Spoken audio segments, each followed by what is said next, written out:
ইসলাম যেভাবে স্ত্রীর প্রতি স্বামীকে দায়িত্বশীল হতে বলেছে, মহারণা পরিশোধ করতে বলেছে, ভরণ পোষণের ব্যবস্থা করতে বলেছে, তেমনি স্ত্রীকেও বলেছে স্বামীর প্রতি দায়িত্বশীল হতে, স্বামীর মর্যাদা সংরক্ষণ করতে, স্বামীর উপরে কঠোর হস্তক্ষেপ করতে নিষেধ করেছেন। কথায় কথায় স্বামীর কথার বিরোধিতা করা এবং কথায় কথায় স্বামীকে অপমান অপদস্থ করা এবং কথায় কথায় স্বামীকে তুচ্ছতাচ্ছিল্য করা, এই চরিত্র যেই স্ত্রীদের আছে তাদের দাম্পত্য জীবন সুখী হয় না। তারা শ্বশুরবাড়িতে শ্বশুর শাশুড়ি এবং শ্বশুর পক্ষের আপনজনকে নিয়ে চলতে পারে না। তারা স্বামীর সম্পূর্ণ ইনকামের উপরে জোর করে প্রভুত্ব প্রতিষ্ঠিত করে এবং ন্যায়নীতি ইনসাফ ভিত্তিক চলাকে তারা নারী বিরোধী মনে করে, স্ত্রীর অধিকারের বিরোধী মনে করে। দেখুন, একজন নারীর কাছে তার স্বামী হলেন সর্বোচ্চ সম্মানের পাত্র।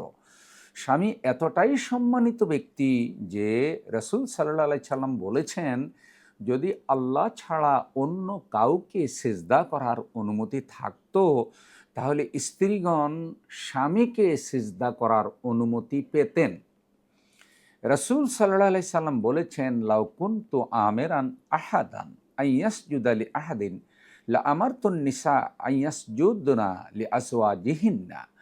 আমি যদি একে অপরকে সাজদা করার আদেশ করতাম, তাহলে স্ত্রীদেরকে আমি আদেশ করতাম তারা যেন স্বামীদেরকে সাজদা করে। বন্ধুগণ, এটা হলো একজন দায়িত্বশীল ব্যক্তির মর্যাদা। ক্ষেত্রবিশেষ ইসলাম নারীদেরকে প্রাধান্য দিয়েছে, আবার ক্ষেত্রবিশেষ ইসলাম পুরুষকে প্রাধান্য দিয়েছে। তবে একটি গাড়ির ইঞ্জিনের যেই ভূমিকা পরিবার পরিচালনার জন্য পুরুষকে আল্লাহ তাআলা পরিবারের ইঞ্জিনের ভূমিকা দিয়েছেন এবং সেই পরিবারের মর্যাদা এবং সেই পরিবারের শান্তি শৃঙ্খলা রক্ষার জন্যই আল্লাহ তাআলা স্বামীকে নেতৃত্বের আসনে বসিয়েছেন। এবং আল্লাহ তাআলা বলেছেন, আর রিজালু কাওয়ামুনা আলান নিসা।